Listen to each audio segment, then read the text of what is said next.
اللہ الرحمن الرحیم۔ السلام علیکم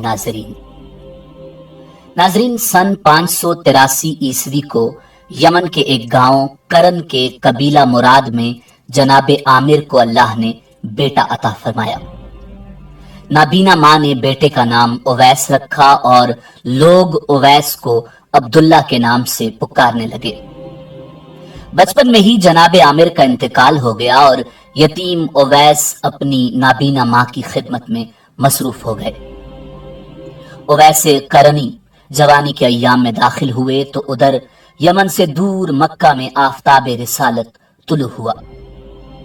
صحیح مسلم کی حدیث نمبر 6491 میں حضرت خواجہ اویس کرنی رضی اللہ تعالی عنہ کا ذکر یوں موجود ہے: عن عمر بن الخطاب قال انی سمعت رسول اللہ صلی اللہ علیہ وسلم یقول ان خیر التابعین رجل یقال له اویس وله والدۃ وکان به بیاض فمروه فلیستغفر لکم۔ حضرت عمر ابن خطاب رضی اللہ تعالی عنہ سے روایت ہے، کہا میں نے رسول اللہ صلی اللہ علیہ وآلہ وسلم سے سنا، آپ نے فرمایا تابعین میں سب سے بہتر ایک آدمی ہے جسے اویس کہا جاتا ہے، اس کی بس والدہ ہے، اس کے جسم پر برس کے سفید نشان ہیں، جب وہ تمہیں ملے تو اس سے کہنا کہ وہ تمہارے لیے استغفار کرے۔ ناظرین، کرن یمن کے نواح میں ایک چھوٹا سا گاؤں ہے۔ جب اس کی تعمیر کے سلسلے میں کھدائی کی گئی تو زمین سے گائے کا ایک سینگ نکلا۔ عربی میں سینگ کو کرن کہتے ہیں، اس لیے گاؤں کا نام کرن مشہور ہو گیا۔ حضرت اویس کرنی رضی اللہ تعالی عنہ کی پیدائش اس گاؤں میں ہوئی، اس لیے آپ کے نام کے ساتھ کرنی پکارا جاتا ہے۔ بعض روایات کے مطابق آپ رضی اللہ تعالی عنہ کے جسم مبارک پر کافی زیادہ بال تھے، اس لیے آپ کو کرنی کہا جاتا ہے، اور کرن کے معنی بال بھی ہیں۔ ناظرین، حضرت اویس کرنی رضی اللہ تعالی عنہ کا حلیہ مبارک اس طرح تھا کہ آنکھوں کا رنگ سرخی مائل زرد اور رنگت گہری گندمی تھی۔ چہرہ مبارک جھکائے رکھتے اور نظر سجدہ کے مقام کی طرف ہوتی، اور اپنے بائیں ہاتھ پر اپنا دایاں ہاتھ رکھے ہوتے۔ ناظرین، مستدرک میں ہے کہ حضرت اویس کرنی رضی اللہ تعالی عنہ وہ کھانا جو پیٹ کے اندر موجود ہوتا اور وہ لباس جو پہنے ہوئے ہوتے تھے کے علاوہ کوئی بھی چیز اپنے پاس نہ رکھتے تھے، اور فرمایا کرتے تھے اے اللہ، میں تجھ سے بھوکے پیٹ اور ننگے بدن کی معذرت چاہتا ہوں۔ وہ لباس جو میرے بدن پر ہے اور وہ غذا جو میرے پیٹ میں ہے، اس کے علاوہ میرے پاس کچھ بھی نہیں ہے۔ ناظرین، حضرت اویس کرنی رضی اللہ تعالی عنہ شتربانی کیا کرتے تھے، یعنی اونٹ چرایا کرتے تھے، اور یہی ان کا ذریعہ معاش تھا، جس سے ملنے والی مزدوری سے اپنے اور اپنی والدہ ماجدہ کے خورد و نوش کا انتظام کرتے تھے۔ اور کرن میں آپ جیسا مفلس اور بے نوا کوئی دوسرا نہ تھا۔ جس گلی کوچے سے گزرتے لوگ آپ سے گھن کرتے اور آپ پر پتھر پھینکتے اور سر پر خاک اچھالتے تھے۔ جو کچھ رات کو آپ کے ہاں باقی بچتا تو آپ سب خیرات کر کے اللہ تعالیٰ کے حضور عرض کرتے، یا الہی، اگر کوئی بھوکا پیاسا مر گیا تو مجھ سے مواخذہ نہ کرنا۔ حضرت اویس کرنی رضی اللہ تعالی عنہ عشق مصطفیٰ صلی اللہ علیہ وآلہ وسلم میں اس قدر مستور الحال تھے کہ لوگ آپ کو دیوانہ سمجھتے تھے۔ عشق مصطفیٰ صلی اللہ علیہ وآلہ وسلم کا وہ معطر جذبہ جو اویس کرنی رضی اللہ تعالی عنہ کے قلب اطہر میں موجزن تھا، تاریخ انسانی میں اس کی مثال نہیں ملتی۔ آپ رضی اللہ تعالی عنہ عشق کے جس عظیم مرتبے اور مقام پر فائز تھے، اسے دیکھ کر صحابہ کرام رضوان اللہ تعالی علیہم اجمعین نے بھی رشک کیا۔ حضور نبی کریم صلی اللہ علیہ وآلہ وسلم کے باطنی فیض سے حضرت اویس کرنی رضی اللہ تعالی عنہ کا سینہ منور و تاباں تھا۔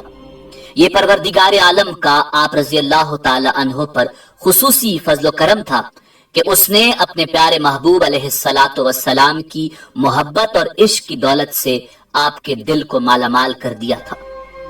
हुजूर नबी करीम सल्लल्लाहु अलैहि वआलिहि वसल्लम की हजरत उवैस करनी रजी अल्लाह ताला अन्हो पर खुसूसी निगाह करम थी। रसूल करीम सल्लल्लाहु अलैहि वआलिहि वसल्लम से इश्क की जो तड़प और लगन हजरत उवैस करनी के दिल में मौजूद थी, हुजूर सरवर कायनात सल्लल्लाहु अलैहि वआलिहि वसल्लम उससे बखूबी आगाह थे। इश्क मुस्तफ़ा ने आपके और हुजूर नबी करीम सल्लल्लाहु अलैहि वआलिहि वसल्लम के दरमियान एक मजबूत बातनी और रूहानी ताल्लुक कायम कर दिया। नजरीन, मुस्तदरिक में हजरत इब्न साद रजी अल्लाह ताला अन्हो से रिवायत है कि हुजूर नबी करीम सल्लल्लाहु अलैहि वआलिहि वसल्लम ने फरमाया, ताबीन में मेरा बेहतरीन दोस्त उवैस करनी है। हुजूर नबी करीम सल्लल्लाहु अलैहि वआलिहि वसल्लम ने फरमाया, एक शख्स मेरी उम्मत में होगा जिसको लोग उवैस करनी कहते हैं, उसकी मगफिरत की दुआ से कबीला रबी और कबीला मुजर की भेड़ बकरियों के बालों की तादाद के बराबर मेरी उम्मत बख्श दी जाएगी। नजरीन, किताब तज़किरतुल औलिया में ये बात मौजूद है कि हुजूर नबी करीम सल्लल्लाहु अलैहि वआलिहि वसल्लम अक्सर औकात गुरूब आफ्ताब के वक्त सहाबा कराम रिजवानुल्लाह ताला अलैहिम अजमाइन के हमरा शहर से बाहर तशरीफ ले जाते और यमन की जानिब इशारा करके फरमाया करते थे, मुझे यमन की तरफ से खुशबू आती है। रसूलुल्लाह सल्लल्लाहु अलैहि वआलिहि वसल्लम ने इरशाद फरमाया, महशर के दिन 70,000 फरिश्तों के साथ हजरत उवैस करनी रजी अल्लाह ताला अन्हो जन्नत में दाखिल होंगे और वो 70,000 फरिश्ते आपके हम शक्ल होंगे ताकि हजरत उवैस करनी रजी अल्लाह ताला अन्हो की शनाख्त न हो सके। सिर्फ उस शख्स को उनकी शनाख्त होगी जिसको अल्लाह ताला उनके दीदार से मुशर्रफ करना चाहेगा। ये इस वजह से होगा कि आपने अपनी सारी जिंदगी खलवत नशी होकर और मखलूक से पर्दापोशी इख्तियार करके महज अल्लाह ताला के लिए इबादत और रियाजत में सर्फ की। हजरत अबू हुरैरा रजी अल्लाह ताला अन्हो से रिवायत है, सरकार दो आलम नूर मुजस्सम सरवर कायनात इमामुल अंबिया जनाब मुहम्मदुर रसूलुल्लाह सल्लल्लाहु अलैहि वआलिहि वसल्लम ने इरशाद फरमाया, अल्लाह ताला अपने बंदों में ऐसे बरगुजीदा बंदों को दोस्त रखता है जो दुनियादारों की नजरों से पोशीदा रहते हैं। उनके चेहरों के रंग स्याह, पेट साथ लगे हुए, कमरें पतली होती हैं और वो ऐसे लापरवाह होते हैं, अगर बादशाह भी मिले तो उनसे मुलाकात की इजाजत तलब करे तो वो इजाजत न दें, अगर मालदार औरतें निकाह करना चाहें तो वो निकाह न करे, अगर गुम हो जाएं तो कोई उनकी जुस्तजू न करे, अगर मर जाएं उनके जनाजे में लोग शरीक न हो, अगर जाहिर हो तो उनको देखकर कोई खुश न हो और अगर बीमार हो तो कोई मिजाज पुरसी न करे। सहाबा कराम रिजवानुल्लाह ताला अलैहिम अजमाइन ने पूछा, या रसूल अल्लाह सल्लल्लाहु अलैहि वसल्लम फरमाइए वो कौन है? फरमाया वो उवैस करनी है। सहाबा कराम रिजवानुल्लाह ताला अलैहिम अजमाइन ने अर्ज किया, या रसूल अल्लाह ये उवैस करनी कौन है? फरमाया उसका हुलिया ये है कि उसकी आंखें नीलगू होंगी, कद दरमियाना होगा, दोनों कानों के माबैन खासा फासला होगा, दायां हाथ बाएं हाथ पर रखा होगा, आंखें सजदागाह पर लगी होंगी, थोड़ी सीने की जानिब झुकी हुई होगी, जिस्म पर पुराने कपड़े होंगे, जो पहने हुए होगा एक पाजामा और दूसरी चादर। दुनिया में कोई भी उसे नहीं जानता, लेकिन आसमानों पर बड़ी शोहरत है। अगर वो किसी बात पर कसम खाए तो अल्लाह ताला उसकी कसम को सच कर दे। नजरीन, इमाम ताबीन खैरुत ताबीन हजरत उवैस करनी रजी अल्लाह ताला अन्हो ने रिसालत माब सल्लल्लाहु अलैहि वसल्लम का जमाना पाया और गायबाना इस्लाम कबूल किया, लेकिन अहद रिसालत में मौजूद होने के बावजूद जाहिरी मुलाकात से महरूम रहे। आप नादीदा जमाल नबवी के परवानों में से थे। आपका शुमार उन हस्तियों में होता है जिनकी तख्लीक ही इश्क व मोहब्बत के खमीर से हुई थी। ज़ाते बारी ताला ने हजरत जिब्रील अलैहिस्सलाम के जरिए हजरत उवैस करनी रजी अल्लाह ताला अन्हो का तारुफ सरवर कायनात इमामुल अंबिया जनाब मुहम्मदुर रसूलुल्लाह सल्लल्लाहु अलैहि वसल्लम से करा दिया था। मुहिब और महबूब के दरमियान जाहिरी नहीं बल्कि बातनी तौर पर रब्त और ताल्लुक था। दरबार नबवी सल्लल्लाहु अलैहि वसल्लम में हाजिर न होने की एक वजह आप रजी अल्लाह ताला अन्हो की वालिदा माजिदा भी थी, जो ज़ईफा और नाबीना थी और आपको खुद से जुदा न होने देती थी। आप दिन रात उनकी खिदमत और इताअत में रहते थे। कुरान करीम में अल्लाह और रसूलुल्लाह सल्लल्लाहु अलैहि वसल्लम की इताअत के बाद वालिदैन की इताअत और खिदमत का हुक्म अक्सर मिलता है। इसलिए हजरत उवैस करनी रजी अल्लाह ताला अन्हो हुक्म रब्बानी के पेश नजर वालिदा की खिदमत में रहना जरूरी समझते थे। आप इस्तात न रखते थे कि वालिदा के साथ हुजूर नबी करीम सल्लल्लाहु अलैहि वसल्लम की खिदमत अक़दस में पेश हो सकें और ना ही उनको एक लम्हा के लिए तन्हा छोड़ सकते थे। इसलिए आप ज़ियारत नबवी सल्लल्लाहु अलैहि वसल्लम से ज़ाहिरी तौर पर महरूम रहे। नाज़रीन, दीदार जमाल मुस्तफ़ा सल्लल्लाहु अलैहि वसल्लम के शौक और इश्क हबीब खुदा सल्लल्लाहु अलैहि वसल्लम ने उवैस करनी को इंतहाई बेकरार कर दिया। एक दिन हिम्मत करके वालिदा से इजाजत तलब की। वालिदा ने कहा, उवैस जाओ मगर जल्दी वापस आना। आप नंगे पांव यमन से मदीना की तरफ सफर करते हुए हजरत आयशा सिद्दीका रजी अल्लाह ताला अन्हा के हुजरा पर तशरीफ ले गए और पूछा, हुजूर नबी करीम सल्लल्लाहु अलैहि वसल्लम कहाँ हैं? हजरत आयशा सिद्दीका ने फरमाया, वो बाहर तशरीफ ले गए हैं। तो आपने हजरत आयशा सिद्दीका से अर्ज किया कि जब हुजूर तशरीफ लाएं तो आप उनसे मेरा सलाम अर्ज कर दीजिएगा। वालिदा के हुक्म के मुताबिक आप इंतजार किए बगैर वापस लौट आए।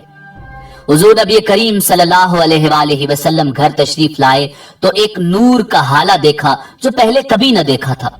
हजरत आयशा से दरियाफ्त किया, यहाँ कौन आया था? उन्होंने कहा, एक शुतरबान था जो सलाम कहकर चला गया। ये सुनकर हुजूर नबी करीम सल्लल्लाहु अलैहि वसल्लम ने फरमाया, तहकीक ये नूर उवैस करनी का है। नाज़रीन, हुजूर नबी करीम सल्लल्लाहु अलैहि वसल्लम ने अपने विसाल से पहले सहाबा कराम रिज़वानुल्लाह ताला अलैहिम अजमाइन को वसीयत फरमाई कि मेरा जुब्बा मुबारक मेरे उवैस करनी के पास ले जाना और मेरा सलाम पहुंचाना और मेरी उम्मत के लिए दुआ तलब करना, क्योंकि उवैस की दुआ मेरी उम्मत के लिए मकबूल होगी। जब आप लोग यमन जाओगे तो उवैस को शुतरबानों के दरमियान बैठा पाओगे। चुनाचे हुजूर नबी करीम सल्लल्लाहु अलैहि वसल्लम के विसाल के बाद हजरत अली करमल्लाहु वजहुल करीम और हजरत उमर फारूक रजी अल्लाह ताला अन्हु दोनों करन तशरीफ ले गए और लोगों से उवैस करनी रजी अल्लाह ताला अन्हु के बारे में पूछा। लोगों ने बताया कि हाँ, एक दीवाना शख्स लोगों से अलग बैठा रहता है, वादी उर्फा में शुतरबानी करता है। हजरत अली करमल्लाहु वजहुल करीम और हजरत उमर रजी अल्लाह ताला अन्हु वादी उर्फा तशरीफ ले गए और हजरत उवैस करनी रजी अल्लाह ताला अन्हु को नमाज में मसरूफ देखा। नमाज से फारिग हुए तो हजरत अली करमल्लाहु वजहुल करीम और हजरत उमर रजी अल्लाह ताला अन्हु दोनों आपके सामने बैठ गए और हुजूर नबी करीम सल्लल्लाहु अलैहि वसल्लम का सलाम पहुंचाया और जुब्बा मुबारक पेश किया और उम्मते मोहम्मदिया के लिए दुआए मगफिरत तलब की। हजरत उवैस करनी रजी अल्लाह ताला अन्हो ने जुब्बा मुबारक चूमा और गिरकर ज़ारो कतार रोने लगे। रोते रोते मुनाजात के लिए हाथ बुलंद किया, कहने लगे, या अल्लाह, तेरे महबूब का जुब्बा मुबारक इस वक्त तक न पहनूंगा जब तक उम्मत मोहम्मदिया बख्शी न जाए। तेरे महबूब ने ये काम मेरे जिम्मा लगाया है। गैब से आवाज आई कि इतने हजार लोगों की बख्शिश कर दी। आपने कहा, मैंने तो सबकी मगफिरत तलब की है। आवाज आई, इतने हजार मजीद बख्श दिए हैं। आप रजी अल्लाह ताला अन्हु इसरार करते रहे, हत्ता कि आवाज आई, इतनी उम्मत मोहम्मदिया बख्श दी गई जितनी तादाद में कबीला रबी और कबीला मुजर की भेड़ बकरियों के जिस्मों पर बाल हैं। ये बशारत पाकर आप रजी अल्लाह ताला अन्हु ने अपना सर अनवर सजदे से उठाया और जुब्बा मुबारक पहना और हजरत अली करमल्लाहु वजहुल करीम और हजरत उमर रजी अल्लाह ताला अन्हु को अल्लाह ताला की रहमत से आगाह किया। ناظرین، روایات کے مطابق حضور نبی کریم صلی اللہ علیہ وآلہ وسلم کے وصال کے بعد حضرت اویس قرنی رضی اللہ تعالی عنہ کئی مرتبہ مدینہ منورہ سرکار دو عالم صلی اللہ علیہ وآلہ وسلم کے روضہ انور پر تشریف لائے۔ حضرت اویس قرنی رضی اللہ تعالی عنہ والدہ کے انتقال کے بعد مدینے تشریف لاتے رہتے تھے۔ مسلم شریف کی شرح اور تذکرۃ الاولیاء میں درج ہے کہ حضرت اویس قرنی رضی اللہ تعالی عنہ حضرت علی کرم اللہ وجہ الکریم کی حمایت میں جنگ صفین میں شریک ہوئے اور لڑتے لڑتے شہادت کا مرتبہ پایا۔ حضرت موسیٰ رائی رحمت اللہ علیہ بموجب وصیت حضرت اویس قرنی رضی اللہ تعالی عنہ کے جسد مبارک کو کرن میں لائے، اس لیے مزار شریف کرن میں مرجع خلائق ہے۔